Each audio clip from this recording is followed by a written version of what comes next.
Okay, Trevor, I've got Nolan Arenado up with everybody today, just so that I've got some kind of comparison. Okay, so, all right, Trev, first thing, let's watch what we used to talk about, which was, our movement in here. Just watching that. Like, that is just, I mean, you have made a titanic improvement over the years. Because remember, we used to see this start to fly out. So much better. So much better. Again, I'm just looking at right in here. Using that so much better, controlling your lower half, your direction of the ball, so much better. We've got just, a little thing that we can clean up. Because as I was watching your swings, we got a little bit of an around type of action. And it's so close. Like, you've got a good idea of how you're trying to sync stuff up. Okay? Pretty good idea right there. Very similar to how we see Arenado syncing stuff up.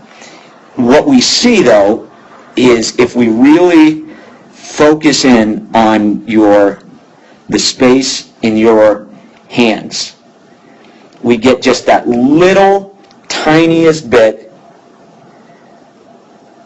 of separation in there. If we were to focus in on Arenado's hands,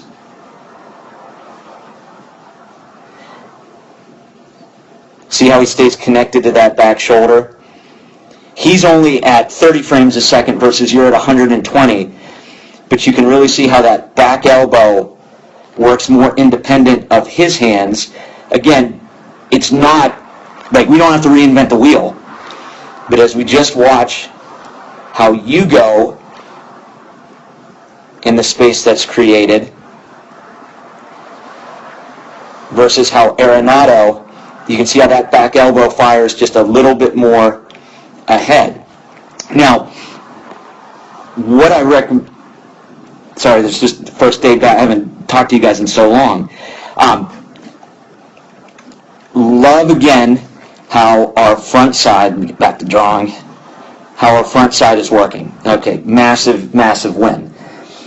Now, what I would recommend is we need to just get a little bit better on immediate preparation, i.e., right as your foot's coming down, see how we're just starting to create that little bit of space in there? As we watch Arenado, where is he at? Toe strike, toe strike there, toe strike there. And if we can just get a little bit more from you of working to fire that with our back elbow coming down and our hands not moving. Because we can see real well here, Arenado, as he gets his heel to come down, redraw there,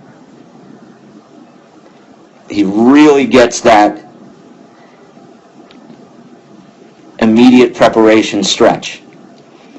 Whereas you can just see you get that little bit, as you come together a little bit, your hands start moving as you're engaging your lower half, and it just creates that little bit of space that we were talking about before, whereas he's able to pull through real tight, we get that little space and then try to come back in, and you can see how you're getting set to be just a little bit more around. So a million good things going on here.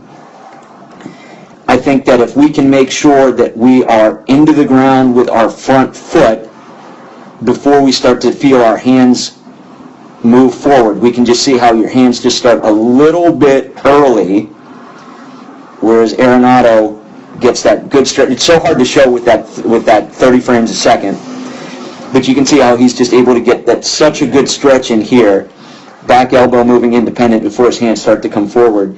Yours just start to come together just a little bit.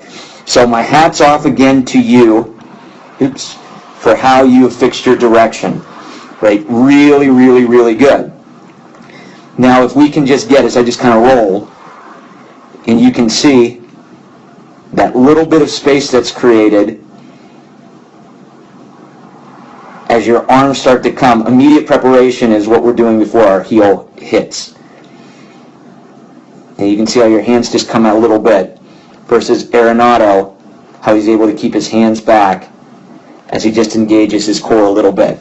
So we're talking some real minutia here, but that's going to give us, if we fix that path, I'll just roll this so you can see, wow, you really see it there, how he engages that lower half before his hands.